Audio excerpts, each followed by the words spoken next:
दोस्तों, दुनिया में सबसे ज्यादा आबादी वाले देशों में सबसे पहले चीन और दूसरे नंबर पर भारत आता है। आज भारत की आबादी 138 करोड़ है। भारत को एक गरीब देश कहा जाता है। आइए एक फैक्ट बताता हूँ।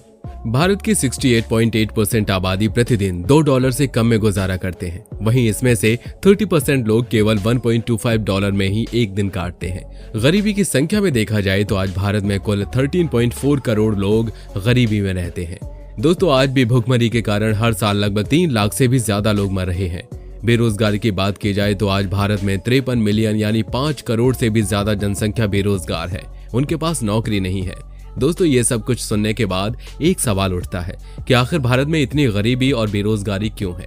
तो सबसे पहला जवाब तो हमें मिलता है, वो है आबादी। भारत की जनसंख्या, इतनी बड़ी संख्या में आबादी होने के कारण पर्याप्त नौकरी नहीं मिलती और लोग बेरोजगार रह जाते हैं। भारी जनसंख्या एक ऐसा फैक्टर है जो हर फील्ड में भारत को कमजोर साबित कर देती है।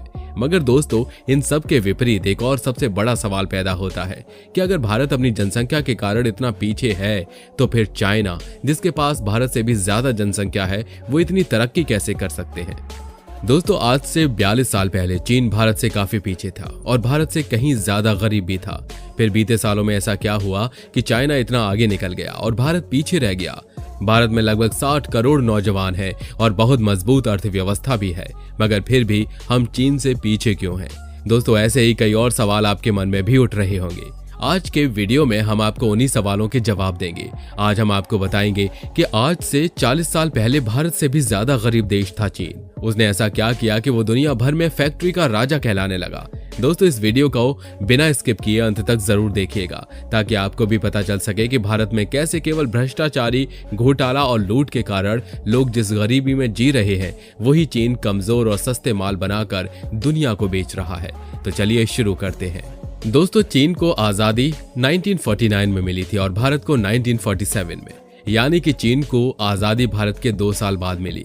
आजादी के बाद साल 1960 तक भारत विश्व में सबसे आगे था। 1960 में भारत में सोने की कीमत सुनकर आप हैरान रह जाएंगे दोस्तों, जब भारत में 10 ग्राम सोने की कीमत 112 रुपए थी और आज सोने का रेट 53,000 रुपए प्रति 10 ग्राम है।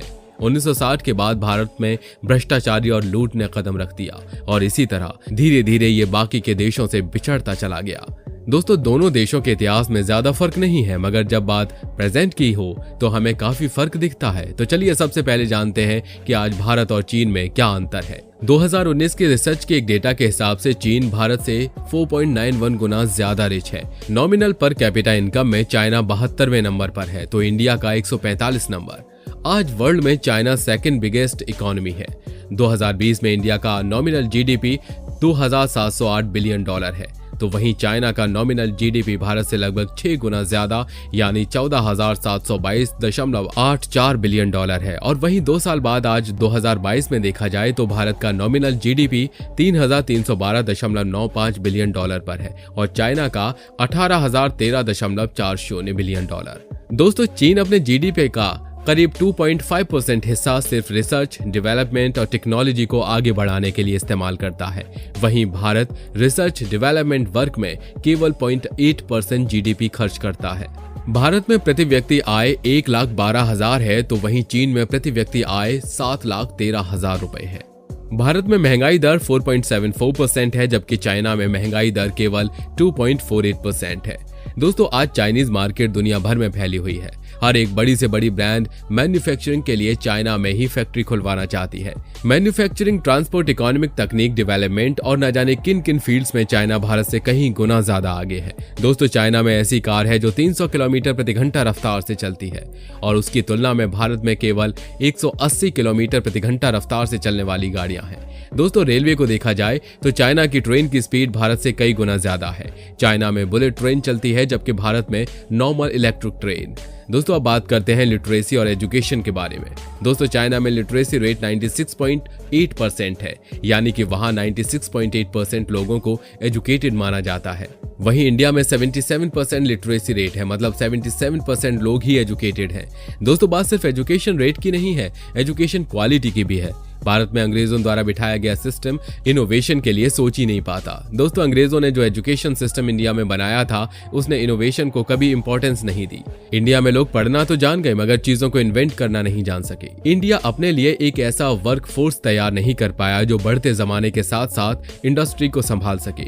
दोस्तों, किसी भी देश में उसका एजुकेशन सिस्टम बहुत मायने रखता है। क्वालिटी एजुकेशन होने के बाद ही उस देश के नौजवान स्किल्ड हो सकेंगे और नई चीजों का आविष्कार कर सकेंगे, जिससे देश का एक नाम तो बढ़ेगा ही, साथ में डेवलपमेंट भी बढ़ेगा और एम्प्लॉयमेंट भी बढ़ेगा। इस मामले में आज भारत भी बहुत पीछे है। यहाँ भले ही 77% लोगों को एजुकेटेड माना जाता है मगर यहाँ सरकारी स्कूल्स और कॉलेजेस की पढ़ाई में कोई उदारता नहीं देखी जाती। बस नाम के लिए ही पढ़ाई होती है जिससे किसी भी बच्चे को स्पेशल स्किल्स नहीं मिल पाते। दोस्तों, देश का नींव रखने वाली सिस्टम एजुकेशन में चीन ने कोई कमी नहीं रखी। चीन का एजुकेशन सिस्टम बच्चों के खेल पर फोकस करता है और उन्हें नई चीजों का आविष्कार करने के लिए प्रेरित करता है। यही कारण है कि चीन केवल 5 सालों में 60 करोड़ लोगों को गरीबी की संख्या से बाहर निकाल पाया। दुनिया में ये एक मिसाल बन गया। दोस्तों, बीते सालों में जितने भी डेवलपमेंट हुए, इंटरनेट की दुनिया हो, सोशल मीडिया प्लेटफॉर्म या फिर ऑनलाइन शॉपिंग, इन सभी चीजों में चीन ने एक अलग ही रास्ता अपनाया। दोस्तों, आज इंटरनेट सर्चिंग के लिए सारी दुनिया जहां गूगल का इस्तेमाल करती है, वहीं चाइना ने अपने खुद का सॉफ्टवेयर इन्वेंट किया है और सिर्फ उसी का इस्तेमाल करते हैं। दोस्तों, आपको ये जानकर हैरानी होगी कि चाइना में लोग फेसबुक, यूट्यूब, इंस्टाग्राम सब कुछ अपने खुद के बनाए हुए ऑल्टरनेट एप्लीकेशंस को यूज करते हैं। दोस्तों, इंडिया का सबसे बड़ा online shopping home grown e commerce company Flipkart को भी अमेरिकन कंपनी वॉलमार्ट ने खरीद लिया है।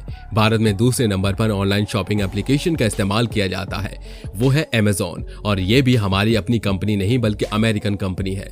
दोस्तों, इस मामले में चाइना क्या करता है ये तो आपको पता ही होगा। दोस्तों, आप सभी ने चाइनीज कंपनी अलीबाबा ग्रुप का नाम तो सुना ही होगा। अलीबाबा ग्रुप ऑनलाइन प्रोडक्ट्स न सिर्फ चाइना में बल्कि पूरे वर्ल्ड में ट्रांसपोर्ट करता है। हम भी बहुत सारे प्रोडक्ट्स को ऑनलाइन एप्लीकेशन से खरीदते हैं। ये चाइना के अलीबाबा ग्रुप से आया हुआ होता है। दोस्तों, आप आज खुद को ही देख लीजिए, आपके अपने घर में ही न जाने कितने प्रोडक्ट्स ऐसे होंगे जो चाइना से बनकर आए हैं। कपड़ों की बात की जाए या फिर इलेक्ट्रिकल अप्लायंसेस की या फिर चाइनीज फूड की, इन सभी मामलों में हम चाइना को बहुत महत्व देते हैं। दोस्तों, भारत में इलेक्ट्रिसिटी की प्रॉब्लम आज तक देखी जाती है और चीन ने खुद को ऐसा बिल्ड किया है कि उसके पास बल्क में इलेक्ट्रिसिटी जमा रहती है। दोस्तों, दुनिया 80% एयर कंडीशनर, 70% मोबाइल और 60% जूते, 74% सोलर सेल, 45% शिप्स, 50% स्टील, इन सभी चीजों को अकेले चीन में ही मैन्युफैक्चर किया जाता है। दोस्तों, अब बात करते हैं सेना की। दोनों देशों में जल, थल और वायु सेना को देखा जाए तो इतना तो आप जानते ही हैं कि लड़ाई में क्रूरता और लड़ाई की कला आना बहुत ही जरूरी है। लाजमी है कि चीन का सैनिक मौका पड़ने पर कुंग फू का इस्तेमाल कर सकता है और बिना बंदूक के लड़ सकता है और किसी भी वस्तु को हथियार की तरह प्रयोग कर सकता है। इसके अलावा चीनी सैनिक खाने के लिए अंडे, मांस यानी पौष्टिक आहारों की खेप का इंतजार न करके जानवर, पशु पक्षी, सांप, बिच्छू को खाकर अपना पेट भर सकते हैं और तो और वे मरे हुए सैनिकों को भी कच्चा खा सकते हैं। चीन के सैनिक ठंडे इलाकों में भी आसानी से रह सकते हैं। चीनी सेना में मंगोल सैनिक हैं जो दुनिया के सबसे क्रूर और खूंखार सैनिक हैं। भारत के ऊपर जब नादिर शाह और चंगेज खान ने आक्रमण किया था तो उनकी मुख्य ताकत उनकी सेना के मंगोल सैनिक ही थे। चीन की पीपल्स लिबरेशन आर्मी में फिलहाल 22 लाख सक्रिय कर्मचारी हैं, जबकि भारत में ये संख्या 15 लाख है। चीन के पास कुल 260 परमाणु हथियार हैं, तो दूसरी तरफ भारत के पास सिर्फ 110 परमाणु हथियार हैं। अगर युद्ध मिसाइलों का होता है तो भारत और चीन एक दूसरे की जद में है। भारत के पास 5000 किलोमीटर तक मार करने वाली अग्नि 5 मिसाइल है। चीन का ज्यादातर हिस्सा इसकी रेंज में है। वहीं चीन के पास DF-41 मिसाइल है। 2019 में दिखाई गई इस मिसाइल के साथ दावा किया गया था कि ये 30 मिनट में अमेरिका पर हमला कर सकती है। इसकी रेंज 9320 किलोमीटर है। इसे न्यूक्लियर हथियार ले जाने के लिए भी इस्तेमाल किया जा सकता है। विमानों की संख्या में चीन फिलहाल हमसे आगे है। इसके पास 3210 विमान हैं, वहीं भारत के पास 2123 विमान। लड़ाकू विमानों की बात करें तो ये भारत के पास 538 हैं, वहीं चीन के पास 1232। हेलीकॉप्टर भारत के पास कुल 722, वहीं चीन के पास 911 हैं। चीन के सीमावर्ती इलाके में भारत के पास 15 इन्फेंट्री डिवीजन, हर डिवीजन में 12,000 से ज्यादा सैनिक होते हैं। इसके साथ ही तोपखाने, मिसाइलें, टैंक और एयर डिफेंस रेजिमेंट भी हैं। दोस्तों इसी तरह से हर एक फील्ड में अगर कंपेयर किया जाए तो हमें चीन की व्यवस्था अगले 25 सालों तक की प्लानिंग करते हुए दिखती है।